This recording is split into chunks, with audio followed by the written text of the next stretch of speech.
If I hear it 3 times, I do it, right? If 3 people tell me I need to meet someone, if 3 people recommend a book, if 3 people recommend a podcast, like I give it a try. That's actually how I met my business partner. Thank you for coming to the podcast. It's so exciting to finally meet you in person. And then also first time filming in this space. So I'm super excited about this. Yeah, thanks for having me. I'm excited. Was it a far way down? No, I live in the neighborhood, so this Okay. was perfect. Perfect. I feel like everywhere in New York, everything's 20 or 30 minutes. Like either you're walking it or you're subwaying Exactly. it. And you're also late to everything. I feel like you can't rely on the train. Totally. Or I just walk everywhere. I think like once you've been in New York for long enough, if it's up to like 40 minutes, I'll just walk. Unless it's more than that, then you'll like figure out the subway or get an Uber. But to me, everything is walking distance. yes. I mean, even when I lived in New York, when it was winter, I would just go home because I was like, I don't need to be here in the winter. I'm just going to go back to California. And so basically like 99% of my time was like never taking the subway because it's hotter than outside at all times, except in the winter. No, and when the weather is nice in New York, you just have to walk. New York's not the healthiest city, but we definitely get our steps in. 100%, yes. And I feel like when I'm like eating so much garbage here, but it never counts because I'm always walking more. Yeah, like, no matter exactly. Exactly. You're basically just like eating a slice of pizza on while walking on a treadmill. Literally. That's such a good way to put it. Okay, well, I would love to just jump into your career. So you've been at Uber and SoulCycle, and now you're running your own company. What was it like to transition from corporate into doing your own thing? Yeah, so I spent my career working with consumer brands across like a number of different industries. So I started my career in sports at the NFL. Then I joined Uber. After Uber, I met a founder who was building a business called Daily Harvest. I think now more people know about it, but when I joined, it was like really small team. I think I was maybe the 10th employee. And that was what kind of got me exposed into the world of health, food, and wellness. After Daily Harvest, I took a role with SoulCycle, but it was like somewhere along that road that I really got interested in healthier eating, trying to eat better myself. And that was sort of how the inception for the idea for Behave came about. And Behave is now my business. We make low sugar, better for you candy. So no artificial ingredients, no artificial sweeteners, less than 3 grams of sugar per bag. And we're really the only option out of the better for you low sugar candies that doesn't spike blood sugar. So we're like truly diabetic friendly, insulin resistant friendly. And that was really important to me in building this business because my dad's diabetic and he also has a huge sweet tooth. That's definitely where I got it from. So really just wanted to create a product that could like offer candy back to people who sort of lost the ability to enjoy it, you know, whether that's because their diet changed or lifestyle changes or, you know, health complications, like these things that I'm talking about. So that was sort of what led me down the road for starting this business. Wow, that's super cool. I've, of course, followed your journey. I love your company. I think it's so fascinating. Such a brilliant idea. I'm so excited to hear more about like what actually that process was. Like, what was that moment where you're like, okay, I'm going to, you know, quit my job. I'm going to go actually build this full time. Like, how did you know that it was the right moment to do that? And like, where did you find this inspiration for actually going about and like, okay, I'm going to go and build this specific product? Yeah, absolutely. So the initial idea about, or I guess like thought around why is there no healthier candy came about while I was working at Daily Harvest. So I just was like super exposed to the health food world. And at the same time, I was also trying to eat healthier. Like my first few years out of college, I worked at the NFL and Uber. It's like sports and tech. There's like food all over the office, a lot of late nights entertaining and corporate events and networking events and things like that. And so just like really unhealthy lifestyle, I would say, for my first couple years in the city. And so I joined Daily Harvest and it was such a good opportunity to just like reset. I was like exposed to the health food space working at the company, but then really trying to clean up how I was eating and just like wasn't feeling good physically, like was just not eating well. And I felt like I needed to kind of revisit my diet. And so on that journey of trying to eat healthier, that was where the idea for Behave came, because I started finding so many incredible healthier options. I feel like, I kind of stopped getting my groceries at the corner bodega and actually like made the trip to Whole Foods. And I was like I was going to say a kid in Candyland, but I was like, 20 something in Whole Foods. And I was like, oh my God, there's amazing options for everything. There's healthier soda, there's kombucha, there's, chickpea pasta, like anything you want. I felt like you could find. And then I took a walk down the candy aisle one day. I was like, oh, I'm getting all this healthy food. Like, I have this massive sweet tooth, and I was like, maybe I can find a healthier candy option. And I realized that there was nothing. They have candy at Whole Foods, but it's all basically full sugar.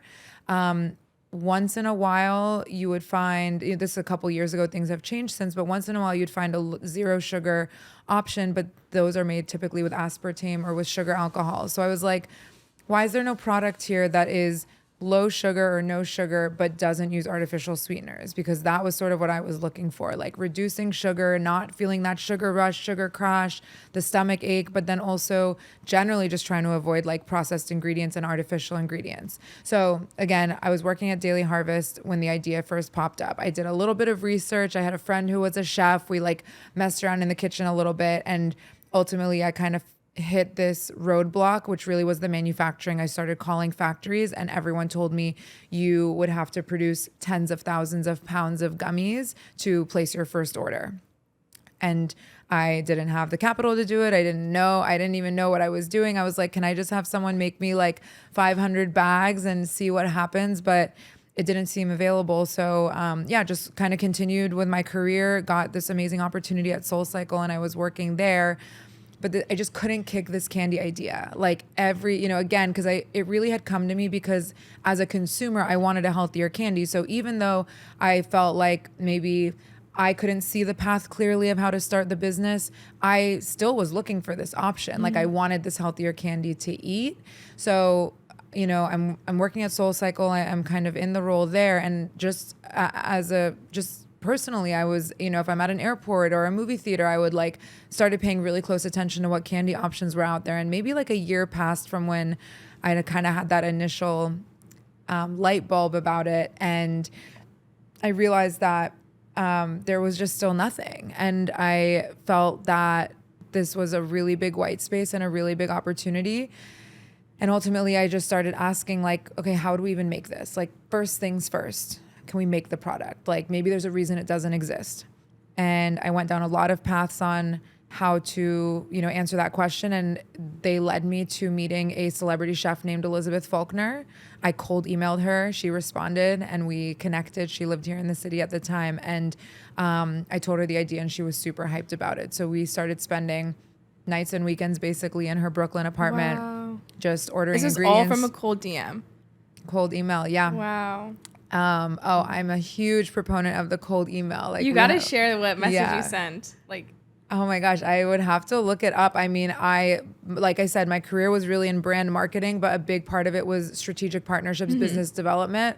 So I had been cold emailing, reaching out to people on LinkedIn for years at that point. And I don't know, I just always was very comfortable with it. It's so interesting. I just felt like, I always would approach these things as just find that mutual benefit, right? I think for me, it was like, well, I need a chef, ideally a celebrity chef or someone who knows how to work with these ingredients to help me see if we can make this recipe happen.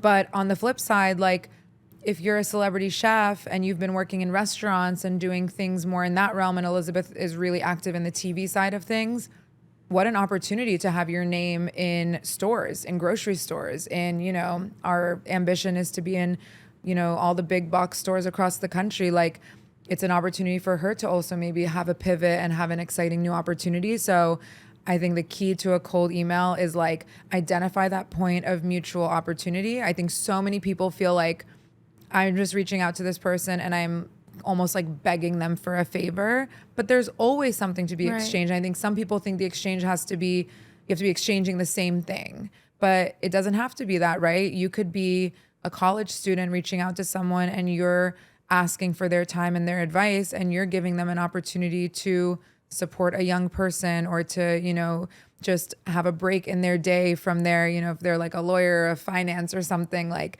and just like hone in on that, because I think that changes your energy of when you reach out, and the person can feel it for sure. Right. And like, how do you communicate that you provide value to them in a very short message? Because we all know that if you have a very long, cold message, they're not going to read it, right? So sometimes I feel like I only have 2-3 lines in this message. How can I, one, make my ask, but then also showcase I have value and actually get their attention in such a small space? So that's such a good question. And I almost would invite like people to reframe, because first off, you're right. And I'm very big on your outreach email should be short. No one, you know, when I get emails from people, like when they're paragraphs and paragraphs, unfortunately, like people are busy, people, you know, they don't know you, and those emails get skipped over. 1-2 paragraphs max. Like it should not be longer. No, you shouldn't have to scroll on a phone either. So try to keep it really short. And when I say identify that point of mutual benefit, it's more, and now I'm just going to jump into the woo-woo because I'm very woo-woo, is it's more about the energy behind it. I don't think you have to communicate in your email. You don't have to write out word for word. I'm asking you for time, and in exchange, you're going to get to, you know, tell someone you did mentorship or whatever. But when you hone in on it internally and you really feel that the benefit is mutual, your energy of your outreach and the way you word things and the way that you just the energy you bring, I think, to that email and to the conversation changes. And I think that that's just going to get more response. I don't know how to explain it, but I'm a big believer in just like vibes and energy, and that people can feel the space that you're coming from. So get into a good space, get into the headspace that there's something for both of us here. Like in my email with Elizabeth, it's not like I said, hey, you know, I'm looking to build this candy company. I'd love to chat with you. If it works out, you know, you'll have your name all over Target and Walmart, and you could be even more famous than you already are, right? Like that would sound insane and very salesy and very contrived. I think the email is very simply like, I have this idea. I think it could be big, and I think it could be exciting. And I think you'd be a really interesting person to you know, chat with and bring some perspective to. And I'm looking for someone to collaborate with on this. And I know in the back of my head, this is a great opportunity for her as well, if she can come in and collaborate. Right.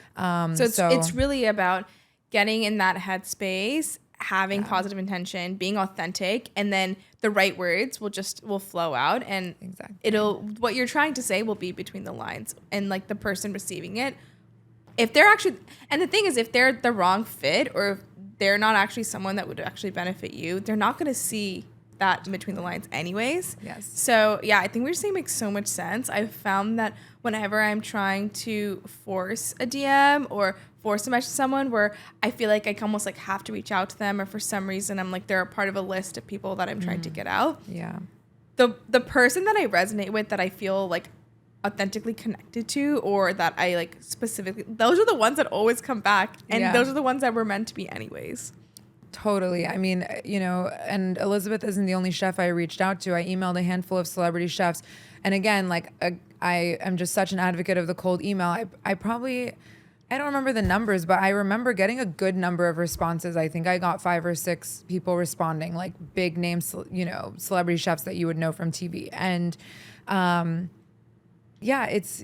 I totally agree. It's just like, if someone likes your vibe, then they're gonna respond. And there were people who ignored me. And I think sometimes with cold outreach, or with just starting a business or starting anything new, people take those rejections, and I'm doing air quotes, really personally, or they feel like the person read my email and they hate me, and they are just like, you know, at a dinner party laughing about how crazy I was. Like, no, people are just, you know, everyone's moving in different directions, and you actually don't want someone who didn't resonate with your note to respond to you anyways, because they're just going to end up wasting your time. You, like, Elizabeth responded to me within, I think, 24 hours of the email. We were on a phone call that same day, and we were getting coffee a day later. She was excited. She saw my email and said her background is in pastry, and she was like, you know, I have this background in sugar and pastry, and like, I agree, like, we need to get, you know, we need to be putting less sugar in our bodies and in our food system. And so it resonated immediately, and the connection just was really quick from there. Wow, that's amazing.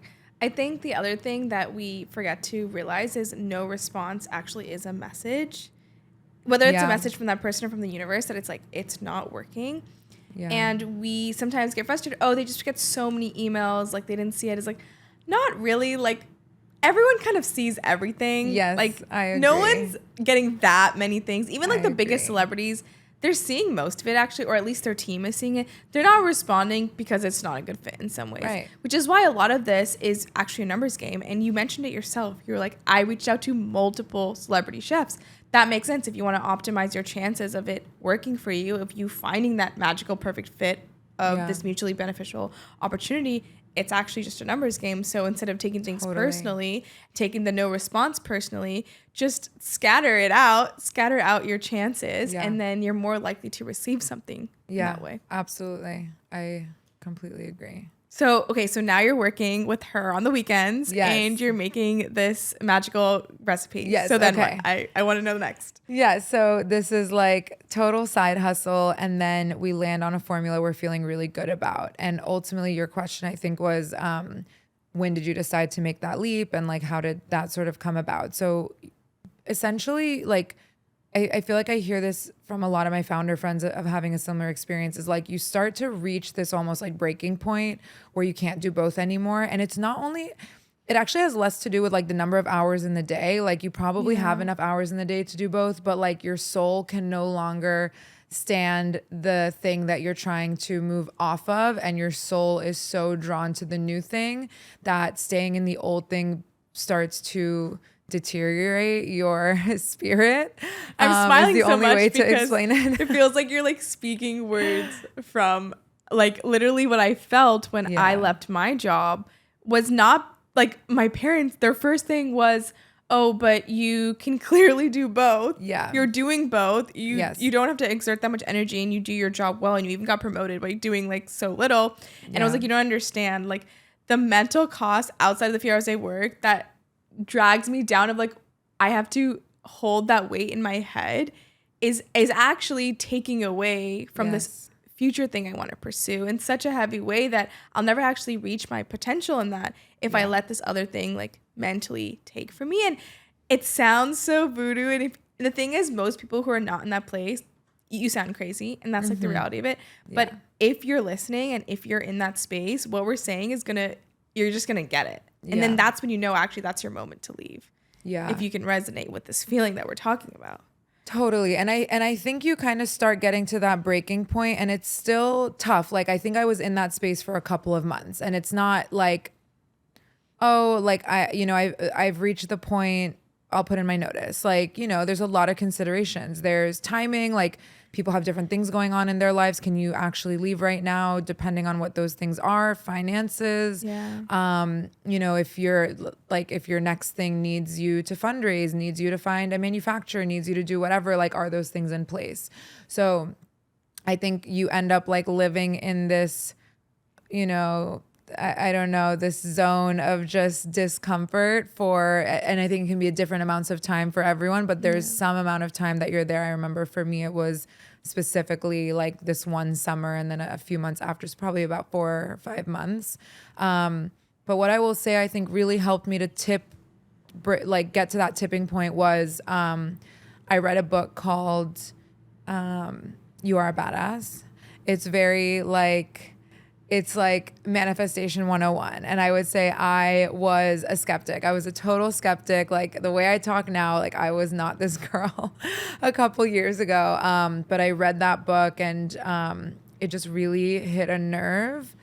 And that I think almost like just got the ball rolling for me of like, I can do the things that I want to do. I can figure these things out. I can put energy out into the universe and it will come back to me. Like, good things will happen. If I work hard, I will reap the rewards. And I think that was basically the beginning of what has been a long journey and is still in process of like rewiring my subconscious and just my brain chemistry, because I come, from an immigrant household.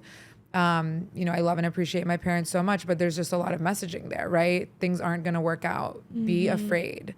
Save every penny. if you don't have a Avoid stable risk. job, avoid Yeah. risk. If you don't have a stable job, you'll be in a homeless shelter. Like such extremes. And you absorb all of that, I think, through your childhood. And so anyways, reading that book really just started kind of that like reframing process for me mentally. And then you know what it was actually is I have a woman who's now become a good friend of mine. Her name is Annabelle Lowy. I'll just mention she also has an incredible podcast called The Tipping Point. But she had left her job and started a business maybe a year prior, and I was right on the cusp of being ready to do it, to leave my job. And a few people had said, you need to meet Annabelle. And finally we got this coffee and she just sat across from me and was like, you have to do it. Everything is going to work. She'd never met me before. She was like, you have everything you need. She was like, you will raise the money. Cause that was a big thing for me. Like I said, the minimum orders for the manufacturers I was talking to were really big. So we needed to right out the gate, raise money to have the capital to even get the business off the ground and produce the product. So I couldn't just like quit my job and then, start slow and build. I needed to raise money to just even go to a factory and place an order. And she was like, you're going to raise the money. Don't worry. Like just jump off the cliff. And she like literally, I feel like, I don't know, she was a spirit guide for sure and just like fully pushed me off the cliff. I think I had that coffee with her. I like got my things in order and like a week later gave in my notice. So it's just like very, I definitely like have so much appreciation for her just coming in and just, obviously it's all things that I was knowing and feeling inside, but just getting that like secondary validation was so powerful. Yeah, it's really important to put yourself out there. And when you have multiple signs, okay, meet this person, you actually recognizing that and then doing the work to go meet that person, right? Yes. Because if you didn't, you wouldn't have been able to got that energy from her, got that conviction from her, and then go do that hard thing. And you needed a push. It seems like in that moment, you were waiting for some sign. Yeah. So yeah, I think a lot of the times the mistakes we make is ignoring these things where it's like we need to like listen to our gut more often and our intuition when and I think we when in those moments it's hard for us to recognize what is the value. Like I'm sure in the moment we didn't know exactly what you were going to get out of her, but you being open-minded to it, and then after the fact you're like, oh, in retrospect this is obvious, right? Yeah, absolutely. I mean, following the signs for sure. Like I think that's been something I've definitely learned. I think people say this all the time, but it's like if I hear it 3 times, I do it, right? If 3 people tell me I need to meet someone, if 3 people recommend a book, if 3 people recommend a podcast, like I give it a try. That's actually how I met my business partner who, right after we launched, I needed someone to come in and help us with the operation side of the business. My background is marketing, business development, sales. I feel great in those areas of the business, but I was, holding the entire supply chain together with a Band-Aid basically, and just doing my best, but struggling. And so put a bunch of feelers out saying I'm looking for someone with an operations background, and literally 3 people exactly said you need to speak with this woman, and we met and just like instantly clicked. And she went from just being my operations hire to like my full-blown business partner now. So that rule of 3 I think is a really powerful one, and and trusting the signs. For sure. That's a great rule. I'm going to do that now. I've never heard of that before, but it actually makes a lot of sense. Yeah. I love that. So healthy gummy bears feels like this genius, obvious idea, right? Mm-hmm. It must, I mean, I don't know what your experience has been like from raising from investors, but it seems like it's such an obvious thing to put money into. What has been your experience with that? And have you experienced any challenges with raising? Yeah. So, I agree. I think it's a genius idea. And to be honest is, as much as I took this leap and I'm very proud of myself, I am quite a risk averse person. Like I said, I think just from my background and my upbringing. So like, I really understood this market and this opportunity before I jumped into it. This is a massive market that has seen almost no disruption in literally hundreds of years. Some of the brands that you would buy at CVS from the candy aisle were around 100+ years ago with practically the same ingredients, if anything, actually now worse ingredients, same nutrition profile, everything. All of food has moved towards being more healthful, Right. more conscious, right? And this category really has just been stagnant. And so, the opportunity felt really clear to me. And I think that resonated with investors for sure. When I, like I said, when I had that talk with Annabelle and then I started chatting with some investors, like we immediately got traction. We had a good number of investors just like jump right in. I will also say this was the fall of 2019 when it felt like investor money was, you could walk down a street in New York and just have investors write you checks. At least, that's kind of what it felt like. And I know it was definitely like a pretty lush market on the kind of VC venture stage investing side. That has now, there have been a lot of waves since then. Obviously, pandemic hit, everything dried up for a short period, but then it boomed again. And then I think the last really like 12 to 18 months, people have pulled back significantly. There's sort of, people are just worried and monitoring like the cycle of the economy. And that has definitely created an environment where capital is less accessible. What I feel for our business is that we have from day one been very capital efficient. We've operated with an extremely lean team. And we never overspend. We, every dollar out, we understand what's coming back. And I think that I'm really glad because, we probably could have gone out and raised more money and spent more money and kind of like artificially grown our revenue faster in the first couple of years. But then when the market dries up, I think businesses like that are stuck, because their survival and their growth is dependent on pouring more money into the business or spending more money, burning more money. And so, I think we've maybe been intentionally moving a little bit more slowly, not to say the growth hasn't been there, but we've definitely been more intentional with our spending and raising and being really capital efficient. So luckily we haven't had to, go out and raise in this really tough market. But I think that's kind of where the market is at right now. And, but I think it's coming back. And at the end of the day, there's always money out there. So if anyone is fundraising or thinking about fundraising, I think for the right idea, if you're passionate, like don't let those voices that are saying there's no more money out there. Like, there's always people who feel pessimistic and there's always people who feel optimistic. And the optimistic ones are the ones who get things done. So just kind of pick which side you want to sit on and, go from there, right? And many of the first checks for businesses don't come from VCs. They come from friends and families. They come from oftentimes the last person you'd expect, like a celebrity or a role model, will really resonate with your idea. They might be not, traditionally spending their time, investing, but they're like, hey, I love what you're doing. Here's some capital. Like, I want to support you, right? So even in these really tough markets, the people who believe in you are not going to believe in you less because the economy is worse. So you can be so surprised with what you can find as long as you're talking to the right people and you're building something you have conviction, I think is really important. Totally agree.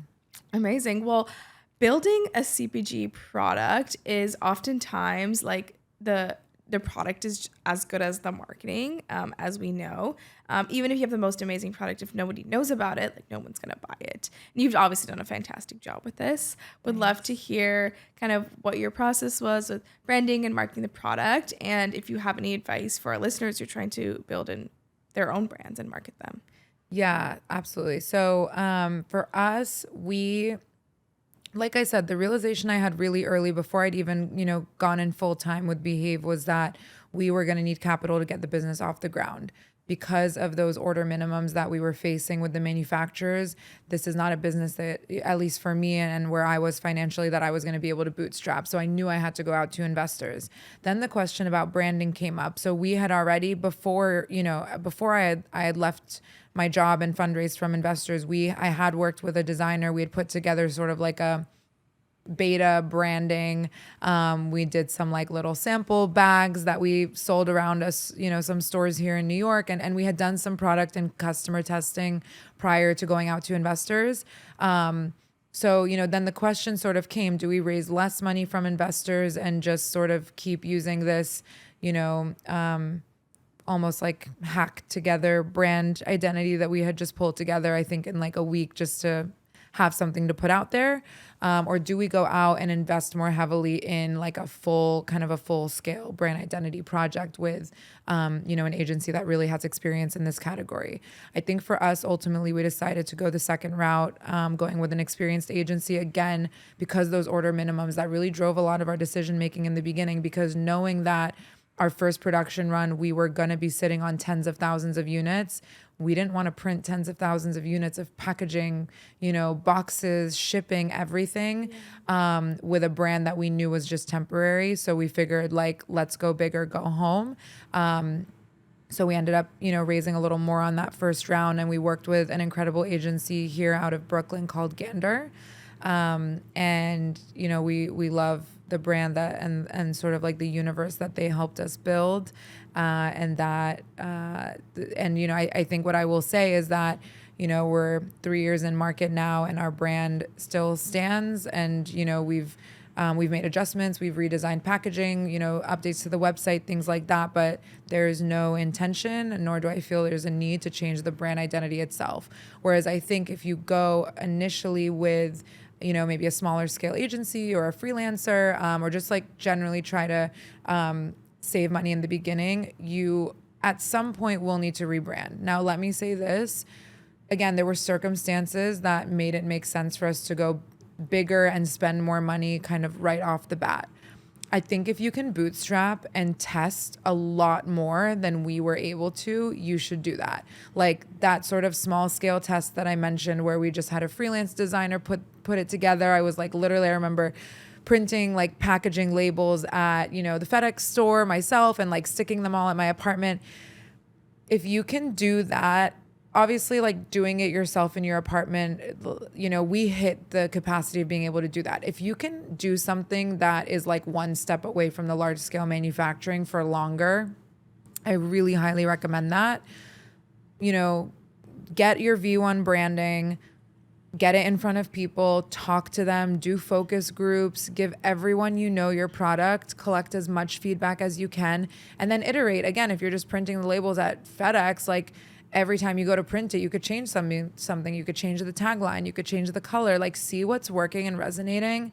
So I think if your product, like you said in CPG, there's just like so many things that need to happen. So depending on what your product supply chain looks like, if you can put yourself in a position to like test and iterate for, as long as possible, I think that's a great use of time while you're like still in your full-time job and just trying to figure out like when to jump. I really highly recommend that. Yeah, we underestimate how important is timing when it comes to actually quitting your job and taking that leap. Even if it is the best idea, being, thoughtful about that is really important. Yeah. There is a certain stage you can take your business, even with the mental load and drag that we talked about. Yeah. I think what you mentioned is really important, especially when you're actually building like a physical product or like a product you're actually going to like eat and taste and everything about it, everything when you like, see the product in the aisle, deciding to pick it up, purchasing it, and then eating it, like every part of that experience is like really important to iterate on and test and like get that to be perfect. Yeah. So absolutely. that makes so much sense. Do you feel like living in New York City helps you specifically build this company, or do you feel like you could build this company anywhere?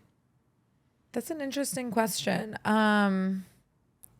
For me, I just love living here. And I think that as a founder, you should just live where you love. Mm-hmm. Like, at the end of the day, I think, what for your business or just for your life, like just, especially with things like this of like, where should I live? Or, what job should I take? Or what industry should I get into? I'm very much just like, do what you want. Like, I think, and I had so many people telling me, well, why don't you move back in with your parents and save money while you're starting the business? Why don't you move to LA where cost of living is, maybe lower and there's a big health food market there? Or, why don't you go to I don't know. People would just like, yeah, people would say things like this. And to me, it was like, because I like living in New York.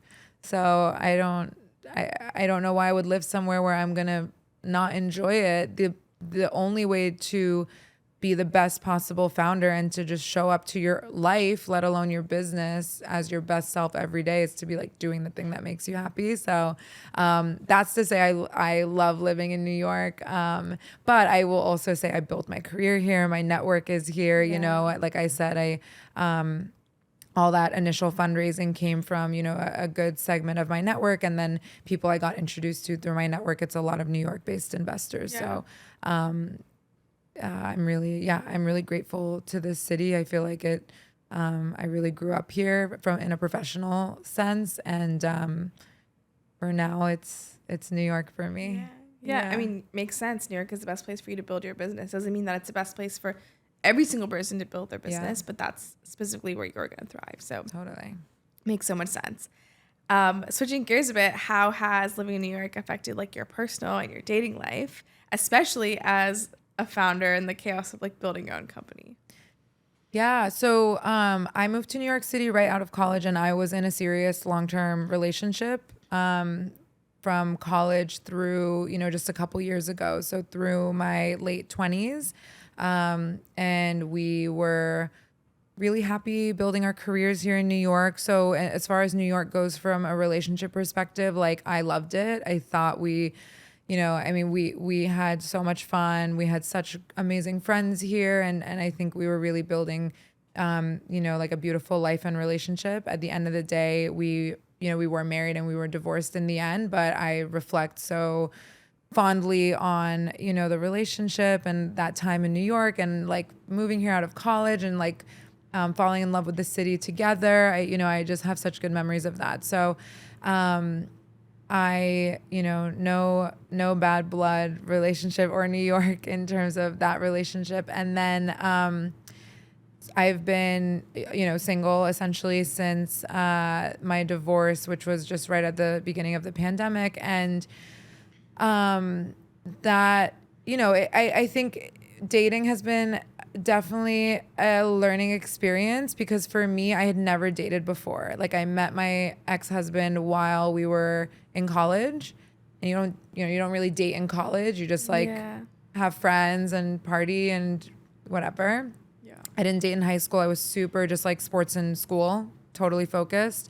And so, just came into dating for the first time in my life, was, in New York that first summer of the pandemic too. So just like a lot of newness, everyone was figuring out the pandemic, dating in the pandemic, not dating in the pandemic. So, and then I think there's a whole other added layer of just like dating in New York that people love to talk about.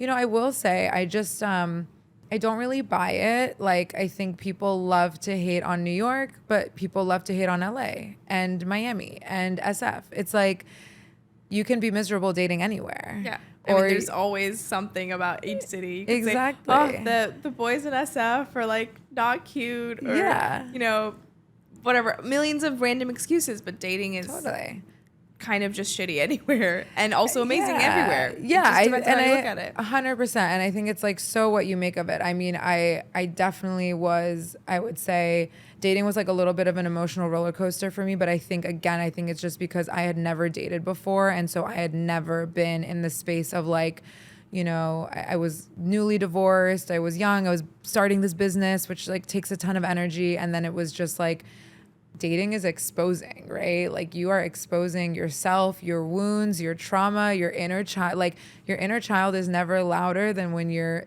dating for the first time. I mean, even just dating in general, even if you've done all the work and you've been dating for 10 years and you're a pro, like your inner child is always, I just feel like throwing a tantrum, either so excited, over the moon, crush, falling in love, or what the hell is going on? I'm pissed, like screw them. It's just like your inner child is so activated. So, I feel like experienced that, and it was an important experience for me. And then I will say, much of like last year and this year, I took a break. I just felt like I needed or I shouldn't say I needed, I just felt that I wanted to reset. I feel like I came, out of my divorce and kind of got thrown into dating. I remember like my friends started a profile for me on a dating app, and then I was like, just feeling like, oh, I should try it. I should be open, but I just kind of got like on this hamster wheel with all of it. And then I think, maybe at some point last year I was like, oh, this just like isn't fun. Like the whole point was that this is so fun and I'm single for the first time and I can have all these cool experiences. And then I think I just looked up one day, or maybe like was, dating someone or something, and was like, this doesn't feel fun. This doesn't feel like what I think dating should feel like. So let me just take a step back and kind of reevaluate. And taking that time off, I think, was the best thing for me. It just really allowed me to like get off of that hamster wheel or off of that treadmill. Like I said, my friends like made my dating app for me. And I just feel like from there, it was just like, and I needed it. Like, I think you need this maybe after a divorce and when you've never dated before, but I was like, I'll just say yes to any date. Like, if I went on a date and the person like wanted to go out again, I would go, and then I was just saying yes to every like party and every trip, and I was just like trying to say yes to everything, and then I just realized like this is really draining me, and I don't think I'm like really engaging with people that are like, building me up or fueling me. Like I think I was in the scene of like single and having fun, and that's great, but it's great if you're also having fun. And so more of like this idea of like, I should be having fun. This is what it looks like on paper. So I'll do that. But then you don't even take a moment and reflect, well, is this actually helping me build a better version of myself? Am I happy? Yeah. And that inner child thing and that trauma thing too. It's like, I think something I really reflected on is when I was in that long relationship, I was able to just like ignore so much of that, like, just those wounds and those abandonment wounds or those childhood wounds that we all have. I just was able to bury them because I was so validated by my partner. Like I was in this loving relationship with this great person. We were committed to each other. We had trust. So like, in my mind, I was like, well, we're great. Like things are great. So, I never felt like those traumas didn't really come up in my relationship with him. So then when that ended, it was like, whoosh, and like everything just floated up rushed up to the surface. And like I said, like kind of getting on this hamster wheel of dating and just operating from these traumas, but being like, maybe treadmill is the better word for it. Like I'm on the treadmill, I can't stop, but like my traumas are like guiding me. It's like I'm making every decision, every text I send, every person who like annoys me, every person who I'm rejecting because, they're too emotionally available and I'm getting an ick or whatever. It's like, this was all just like my trauma mind, my inner child, my like acting out inner child, not my well-behaved inner child.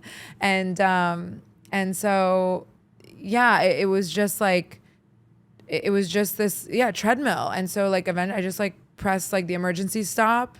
And actually it was, like I said, it was, I think I'm so glad I did that, because then I was able to take a step back and really dug into like some of that stuff of just like, where is this coming from? Like, why am I getting into these dynamics? Why am I dating this same type of person over and over again, where like, like maybe it's fun in the beginning, but then it's very unfulfilling. And then we get into these cat and mouse chases where like they're chasing me and then like they stop chasing me and then I start chasing that. And we're just like, where does that it all comes from somewhere, right? And so I forget your question and where I was going with that, but the pause was definitely a good reset. How did you resolve that? Like, what did you learn from it? How did you come from the other side of that? Yeah, absolutely. So I will say, I mean, there's a lot of tools I would say that I've just picked up over the years. Between therapy for me is like an absolute must. I don't miss a week.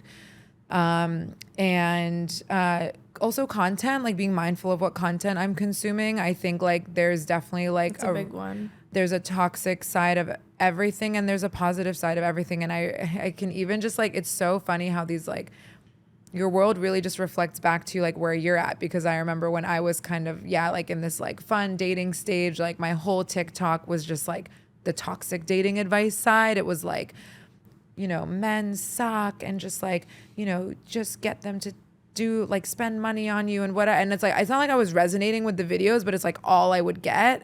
And then eventually I was like, I literally need to like mark uninterested on this stuff. And like, I will not, if the second it starts, I skip it. Like I had to change the feed.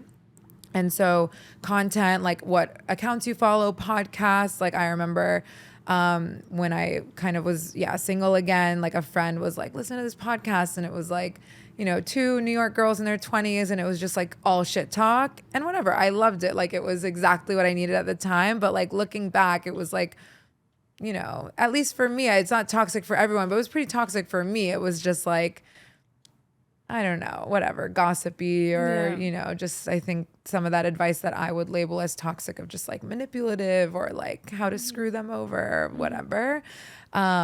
And so, like, don't listen to that podcast. Like put on Jay Shetty, put on like, you know, something healthy. And then the other thing I will say I would say the biggest part of kind of that healing process was a program called To Be Magnetic.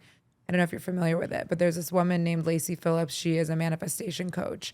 She has developed this process and this program. And I know like manifestation coach, it can go so many different ways and it can be so bullshit, but I find, and who knows, like I find Lacey so legit. Like she walks through the science and the neuroscience behind everything in her process. And her process really takes you through these guided meditations that take you back to a childhood memory or a feeling that you had in childhood or a shame or a guilt that you had as a child, and you go back there and you show up for yourself as a child, either as your now adult self, or you could show up as like a parent that you wish had been there for you or whatever. And you like give your child in that moment, in that memory, like the message that you wish you had received during it. And this process is so transformative. Like you release a lot of emotion, you identify a lot of, like I said, like a lot of that stuff, you just don't even know it's there. It's just like, it's running your it's like the virus running your operating system, right? But it's like running in the background. So until you just dig in deeper and clear it out, it's still running your life. Just if you're scared to look at it, doesn't change that fact. Yeah. I mean, that's so fascinating. I've definitely never heard of anything like this. I definitely want to check it out.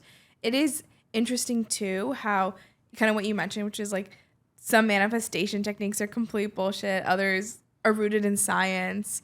Some resonate with it, whatever. I think like to each their own, what works. I agree. The key thing to this is finding a lot of conviction within yourself and building this internal belief that whatever you're going for will happen for you and that you're capable of it. And I do think that it's very critical that everyone finds this for themselves. And I do believe by any means necessary, get it, find it. Yes. And I think a lot of the times people will say, okay, well, how do I deal? How do I like tap into this woo-woo manifestation or like create this thing in this universe? And it's, I want to throw that question back at them. Mm-hmm. Well, how do you think you can build that confidence? Yeah. How do you think you can find that within yourself? Because I can tell you you're capable. I can tell you it'll happen for you. You're not going to believe me. Yes. You need to figure out how you're going to find that belief. Totally. And it's not as simple as do X, Y, Z.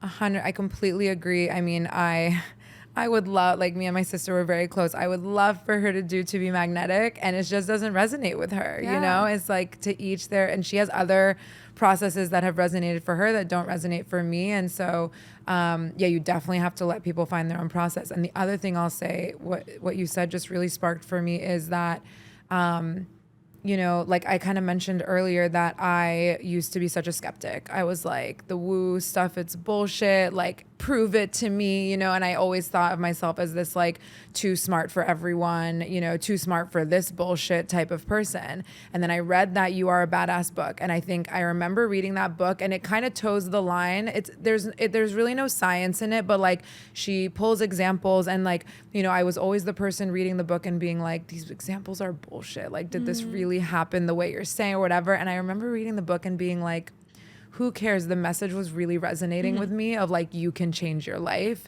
And I was like, being this skeptic who thinks I'm too smart for everything has gotten me to just being miserable. So do I want to keep being this person who's like smarter than everyone else? And, you know, I don't know, the like law of attraction, Abraham Hicks people seem pretty freaking happy. Yeah. So, you know, and I'm just like sitting here on my pedestal, like, well, I'm too academic for this, but I'm the miserable one. And they're like running in a field with flowers, like on psychedelic mushrooms. So I feel like I remember like just even in the process of reading that book being like, I am choosing cognitive dissonance. I am going to just like, what do they say? What do the kids say? Like, so being delulu is the solulu. Like literally, and it's like, yeah, I think if you find something in all of these practices that is resonating a little, but you are that skeptical person, just like let yourself go with it. Like ask yourself what could happen if I just believed this. And I think with all of them, and I follow a lot of practices and these coaches and people, you know, between like Lacey Phillips, Joe Dispenza, you know, now I'm blanking, but there's so many of them. And it's like, yeah, I could question everything all of them say and, you know, discredit them. You can discredit anyone. But how is that helping? Like if you just actually let yourself believe it, like I feel like for me that's carried me so far just in these last couple years between just my business and my life that I'm now like, and I've like, and I'm been really open to just like spiritual stuff, and I've tried some like pretty wonky stuff, and I've even been, you know, I've been laying. What's the wonkiest? I mean, just like, I don't know, breath work, like really like intense breath works or body, like Reiki type stuff. And I've been laying, you know, with crystals like laid around my entire body and like, you know, like a Palo Santo, someone like burning a Palo Santo over my head being like, did I really just pay? I can't even say the number. The funny thing about that stuff is like if you believe it is working on you, the placebo works and that becomes your reality. So it's not even that crazy. 100%, exactly. But obviously if you look at it and you're like, this is weird and crazy, it's not going to work. 100%. So fully 100%. How you imbibe in that experience is like what's going to happen. Yes. So honestly, I thought you were going to say something way crazier. That's not even that crazy. No. But no, I think the whole delulu is the solulu makes sense because if you just decide that you're capable, you're smart, you don't want to reject this, you want to accept this part of your life, that just becomes your reality. You become happier because of it. And it's no longer delusion. It's just simply what is true. Yeah, absolutely. I agree. I'm curious, now that you're dating and, you know, especially you have immigrant parents, which I feel like I just can relate to you on so many things basically instantly. Do you feel this pressure from your parents or from your friends that you have to get remarried, you have to find love again? And how do you feel about all that?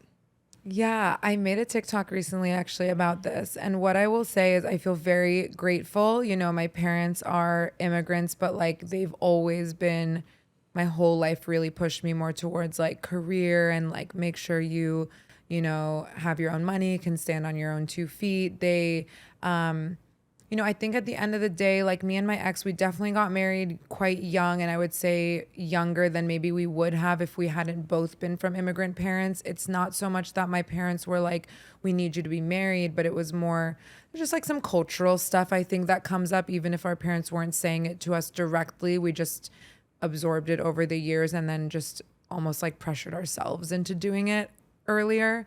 So that's just to say that like I've never really felt that type of pressure from my parents. And then since being divorced, so let me go back. So I haven't felt that from my parents. If anything, I feel like you get a lot of that pressure. It's more just socialized, I think, for women especially. Yeah. You have the biological clock, you have the dating pool's drying up, and if you have a good guy, make sure you lock him down, and you know, all men are trash, and if you have one of the good, like all of that, and obviously just inherently like the housewife messaging and that you need to build a home and be a wife and all this stuff that we just have absorbed for decades and our entire lives, just from media, society, our families, everything. And so if anything, I feel like maybe I felt this, I never felt like, it's hard to explain because it was never a pressure, but I think there was something inside of me, I think, that felt I will be validated when this is done and it will be behind me and I don't have to worry about it anymore. And I think maybe like from a subconscious level that was driving some of like those decisions around like marriage and when we did it and stuff. What I actually love about being divorced is that everyone leaves you can I curse? Everyone leaves you the fuck alone. Like you, I don't, what Emrata just said it, like, it's so chic to be divorced in your 20s. And I totally agree. It's like, I feel like you break the fairy tale of what being married is going to do for you. It's like, as women too, we're just told like that, I don't know, this man is going to complete us, or the marriage is going to complete us, or eventually the baby will complete us. And then you kind of get married and you're like, it's the same. And only person that can complete you is yourself. Totally. Whether you're married or not, it's unrelated. Exactly. And then so once you've lived it, you break down the fairy tale.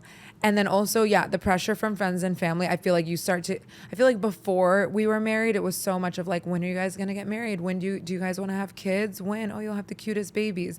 And then as soon as we were divorced, like all I heard, I can't speak for him, all I heard was like, get it, girl. Like, yeah, like take your time, like be single, like enjoy you're so young, like just enjoy it, take your time. Like same, even like, from please my parents. don't rush again. Don't rush. No, literally. So I'm like, it's so nice.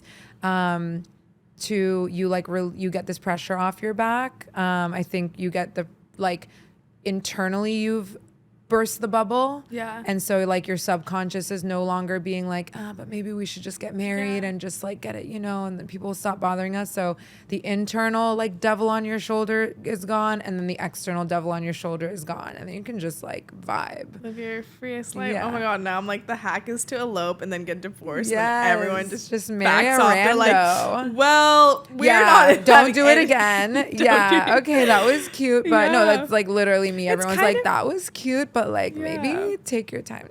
I mean, I'm in my mid-20s. I'm getting all of that pressure around me from my parents, from my friends, from everyone. Like, when are you going to make these decisions about your life? Like, do you want babies? When are you going to get a home? Like, oh my God, that question, I can't with that question. No. When are you going to, get married? So all this stuff. And I'm kind of like, well, what if I don't? What if I never? What if I do tomorrow?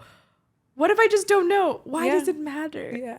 Totally. And it's very, very difficult to explain that, especially when you come from immigrant parents, where it's like this whole idea of like is built around when they finally get married, and it's almost like we have now completed and we've come full circle with this child of ours, and we can now let go. And it's like, but not really at all, actually. Especially like I feel sometimes, I hate to say this, but I feel American first than I do when it comes to resonating with my background, and this idea of marriage being the forefront and the epicenter of like what I'm going to do in my life is so, I'm so disconnected to this, because I feel like my identity and my self-fulfillment is going to come from my career. Like, I feel like that's for me is first, and I'm by no means projecting this on other people that career has to be first for them, for everyone it can be different, but that's particularly what it is for me. So I just feel like I can't even allow myself to think about what I want in that space and when I want to do that until I feel fulfilled in my career, and I'm still very much figuring this out. And that scares my parents, because they're like, well, what if you don't figure it out soon? I'm like, and maybe I don't. And I know. And we just live these really long lives. And technology and science is getting so advanced. I'm sure if I want babies one day, I'm sure I'll be able to. Whether that's late or it's early or whenever. Totally. I mean, I just can't wait for the day where people just like let women live. And it's not to say that like men, there's like shit that we don't let men live about, but like I think in the realm of like relationship, baby, what are you doing next? Like, where's your life headed? It's like, let's talk about my business. Like, people would be like, yeah, our like, first what are you baby doing next? Like, I know business. It's like my business, my career. Like I've been crushing it, so I feel pretty good, Honestly, I feel like if I can build this business into something that's big and successful one day, I feel like I can do anything. Like, having babies in a family seems like a piece of cake in comparison. Totally. I also, like, my belief is, and I'm in my early 30s, and so I think the baby conversation is really prevalent among like my friends and my single friends, and a lot of friends freezing their eggs and stuff. And I really I think I get that question a lot of like, do you feel time pressure, or do you feel like, pressure around, meeting someone new and like settling down again or whatever. And I think I would love to be in like a loving, committed partnership and relationship again when it's the right person, right timing, right place. Like it has to be right. I don't feel that I just need to be in one for the sake of being in one. Again, I feel really privileged actually that I like lived out the fairy tale, because I do understand if you haven't lived it, the fairy tale looks so good. You're seeing the Instagram couples, you're seeing like the celebrity couples, and all you see is the good stuff. And you're like, I want that. Elaborate weddings and the new house and the new baby. And it's totally. So I feel, I definitely feel blessed that I like already just kind of lived it, saw the other side of the like green screen and was like, cool, I'm good off of that. Unless it's really right. So I don't feel pressure of like to meet someone new or whatever, but then I think where the time pressure can come in is with babies. And what I always just feel, I feel it for myself very deeply. At the end of the day, everyone has different feelings, but for me, I feel that if I'm meant to have a baby in my life, it will come. I don't know if I want one. I don't know if I'll have one. Babies can come in so many different ways. I just saw this video on TikTok. I'd never heard this story before, but Oprah has this school for girls in South Africa, and there's at least one. There could be others, but I just was seeing these interviews with this one. She's now a woman, but who was a girl in Oprah's girls' school, and she calls Oprah mom. Oprah calls her like daughter. Like they have this mother-daughter bond, and it's like Oprah didn't have kids, but like look, like she had a child in another way that you like so you couldn't babies. Have written. Yeah, exactly. The worlds of babies. Yeah. Totally. It's like I think a child or a baby or that type of like mother, child or parent-child relationship can just show up in your life in ways that you don't expect. And I just think if you can just trust that like the way it's meant to be, it will happen. I feel very blessed that I feel that way. I know that it's, you can't force that feeling, but for me, it definitely takes a lot of that pressure off of feeling rushed or feeling, because I see the choices that people in my life, women, I mean, men too, like I just see the choices people make when they feel I need a baby and I need to be on a certain timeline. They're not great. I'll just say that much. I mean, what you said is so beautiful. Is like, if you are meant to have a baby, it will come in whatever shape and form it needs to come for you. Totally. I think that's very beautiful. I'm not even going to add to that. Look at Kourtney Kardashian, so like, and if any, I remember, sorry, I like the Kardashians. Me too. I remember she was doing all this IVF on the show and it wasn't panning out. And I remember on an episode from the new season, before she'd announced she was pregnant, she said, we let go of all the IVF. We've left it into the hands. I think she said the hands of God. You could call it the universe, higher power, whatever. She's like, we're done. We're not forcing this. I can't put my body through it anymore. I'm releasing it to a higher power. And then a few months later, she was like fully pregnant, So, and it's almost like when she let it go, it happened. Like when they were doing all the IVF and everything, it like wasn't coming through. And it's not that voodoo. Once you actually allow your mind to let go, you put a lot less stress on your body. It can do more natural things without that pressure of it needs to happen. So it's kind of scientific if you think about it. It's not as we fixate too much on the voodoo science of like the universe is doing all this stuff for us, but a lot of times we just like sit and think about it for a bit. It comes from a place of logic. Yeah, absolutely. So. Totally. Well, you are so articulate and confident and well spoken. Like I need give us tips, advice. Like how do you be? I mean, when you need this confidence, when you're talking to investors, when you're dating, when you're just showing up on a podcast. How can we be confident like you? Oh, man. Okay. I mean, first and foremost, like, it's all, no one is confident all the time. Like everyone is dealing with all the things, myself included. I really appreciate that. I will say, you said it about, I don't know if it was before we started recording, but about just starting up a podcast. It's like you need to get the reps in. And I think a lot about, especially with speaking. So, my second job, I joined Uber and I was in this partnerships role. So I was helping us like build partnerships with outside brands, whether it was like Amex or New York Fashion Week or, NFL teams, things like that. And I remember just jumping in and getting thrown right in. And like that, I will never forget my first phone call was with someone from the New York Jets. We were talking to them about doing like a partnership with Uber, and I stammered through the entire call. I was sweating. Like I was drenched in sweat. And I was like, how the hell am I going to do partner? And I had done some partnerships in my job before, but I was so junior there that like, it wasn't me leading the call. Like I'd be, taking notes or doing the analysis or prepping the presentations, but I was never like leading a phone call for the NFL on a partnership. But Uber was such a startup at the time that I joined that it was like little me, 23 years old, on the phone with like the head of marketing at the Jets, trying to pretend that I'm a bigger, higher level than I am, because we are trying to get these partnerships done. And I say that to say I was like, what have I gotten myself into? I can't even get through a phone call. I am like the sweat. I just remember the sweat. And we had these little tiny phone booths that were so hot. But this is just to say that I just then started putting in the reps. I was like, I met this woman who is, now a really good friend of mine who was working there also on the partnerships team. I was like, can I shadow every single call of yours? And then she would like kick things over to me, and it was like a little more conversational. So I got some practice there. And then she would hand over any partnerships that like she wasn't going to work on, even just like really low level stuff. I was like, I'll take everything. So I would take these calls with like really low risk partners, like people that we maybe weren't even going to work with. And I just put in the reps.